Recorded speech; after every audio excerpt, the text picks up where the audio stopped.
Hello and welcome back. We're talking now about drafting and we're looking at various things, but let's start with looking at the facts. What do we need to think about when we look at the facts? And we're focusing on please particularly at the moment, but it does, I suppose it applies to everything. Even with when you're denying things, you've got to have a factual basis for your denial. So if somebody says, you stole the ice cream from the freezer at 4 o'clock, you've got to say what you were doing at 4 o'clock instead, and you can deny, no, I didn't take the ice cream. If somebody says, you can say, look, at 4 o'clock I was somewhere else. If somebody says you defaulted on your bond and you says, no, I didn't, or you can say, yes, I did, but the bank told me this and that. So you've got to relay your factual basis as well. You can't just deny. The plaintiff does have the onus of proof to prove, but that doesn't mean you can just give a bare denial. You've got to say what your story is. A cause of action, as you should know by now, is a set of facts. Cause of action is facts that gives rise to a claim. Or it can come from a common law, your cause of action, or it can come from statute. The breach of a statute is also a cause of action. The fact of breaching a statute. If it is based on statute, you've got to plead the law. You've got to say this is what the law is and this is what has been broken, the National Credit Act, whatever, which provisions have been violated. As with everything, any kind of pleadings, it must be in chronological order. And you've got to distinguish between material facts and evidence, and this is where some people can't. The fact that you went through a robot, if that's a negligence claim or a road accident claim, is material. That's part of the claim. The fact that whether the lights are working or not is evidence. So that's two different kinds of facts. Just be aware that there's two and look into the difference. We'll probably talk about that in a different lecture on evidence. And again, don't worry about showing your hand. Show your hand, because you're not going to be able to show it later. If it's not in the papers, it's not in play. It never will be.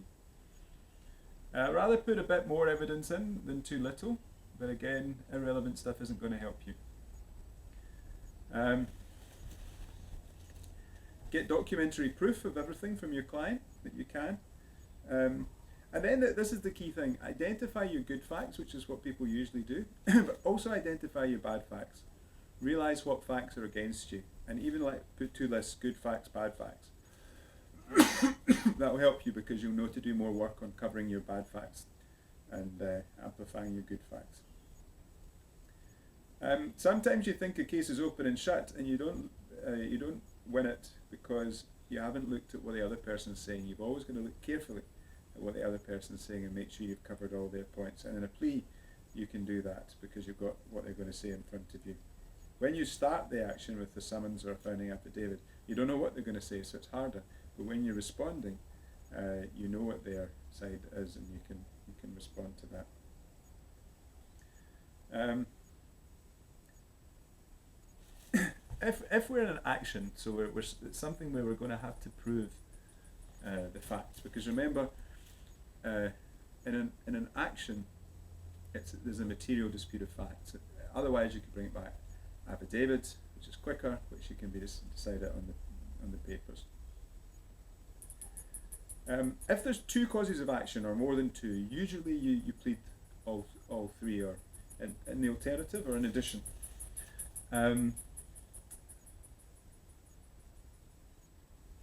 What are the material terms there? What are the material in a contract? By the way, if it's a tacit agreement, there's no such thing as a tacit agreement. You've either got an oral agreement or a written agreement, and they could have tacit terms. So what are the material terms usually of a contract? Price is usually a material term. What was to be done for the price is a material term. Maybe, for example, if they were cleaning your car, there would be a material term that they could return your car. And then in a contract, you must plead that you perform your side of the bargain. That must be pleaded. That's part of the headings, how you performed. A material term that was breached was that. In the contract you say which term did they actually breach, or which terms. And then what are you going to do about it? Are you going to enforce the contract? Are you going to force them to complete it? Or are you going to cancel it and claim damages?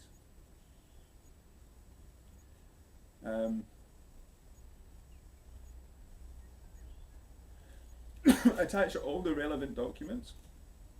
If it's an affidavit particularly, you attach all the documents as evidence, and other affidavits and so on. However, again, not irrelevant. There's even things in the practice notes about attaching unnecessary documents, so don't do it if you don't have to. So, say if the document's over about 20 pages, then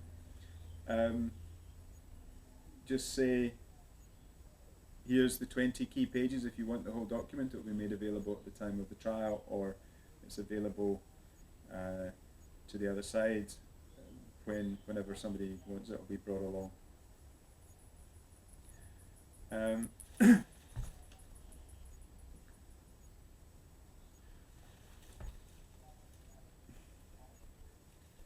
So, always look at the facts first. Never look at the law first, because you don't yet know if the facts support that cause of action.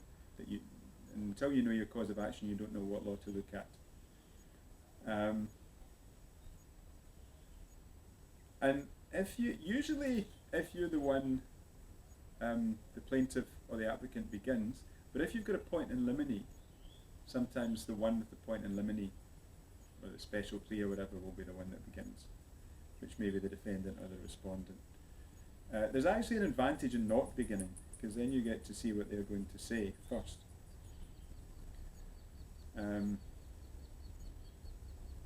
Always send your pleadings once you've done them to the client to read, because they might not know the way to draft them, but they'll know if the facts are right or wrong, and if the documents they're going to give you or the story they're going to say in the witness box is going to support what you've actually said.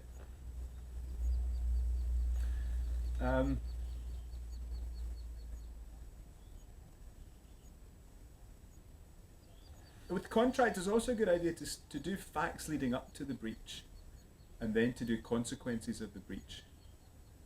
And break it into that kind of sections. With your pleadings, what people do all the time is that they draft. When you're drafting an affidavit, it's the client saying, I did this, I did that, it was me. In a summons or a plea, you're saying plaintiff did this, defendant did this, it's third party. So when you've finished your pleadings, always check for the right one. So if you're on a summons, go through and do a search for the word I, space, capital I, space, check, or I, space, search for that, and replace it with plaintiff. If you're drafting an affidavit, check if you put plaintiff instead of I. It's something people do all the time. You need to check every time for that. Go through and check if you could have used shorter sentences. Can you break up long ones into short ones, make it clearer? Are all the headings in the same format? Are they all capitals or bold or whatever, or some different? Does the numbering work? In Word, the numbering often goes wrong. You need to go through and fix it.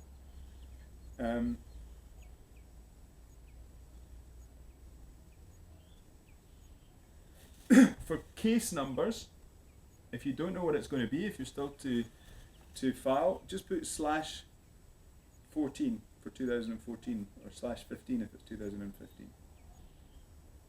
And then you just have to fill in the number and not the 2014. Now, in everything in your pleadings, or your summons, or your affidavit, you've got to be exact. Ask who, why, where, what, when, how, you know.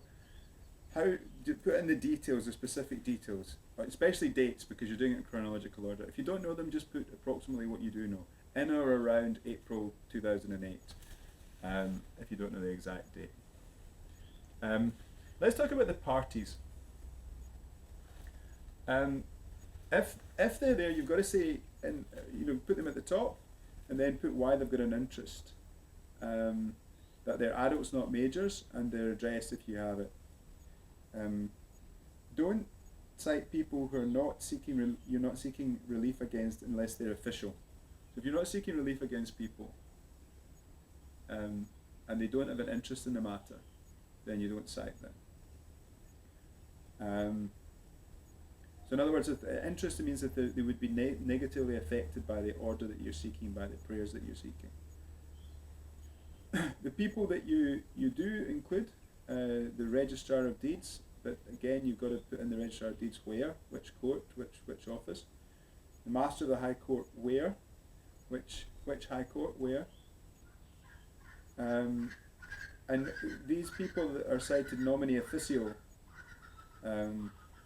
joined because they have an interest in the matter, not that they're being sued, but that you're going to have a house transfer stopped, so the Registrar of Deeds has to be involved.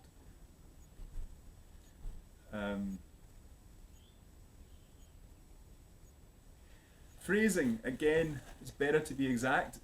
Don't confuse this with using flowery old language when you can use modern language. It's a bit of a trade-off here. But when you say they corroborate this affidavit, that's one thing. But if you can say they corroborate what is stated by me in this affidavit, it's better. And again, trustees in the estate of the fifth respondent is better than trustees of the fifth respondent. It's just more exact. Or for which it holds a mortgage bond is better than and it has a mortgage bond. It's just better language. It's more legally exact.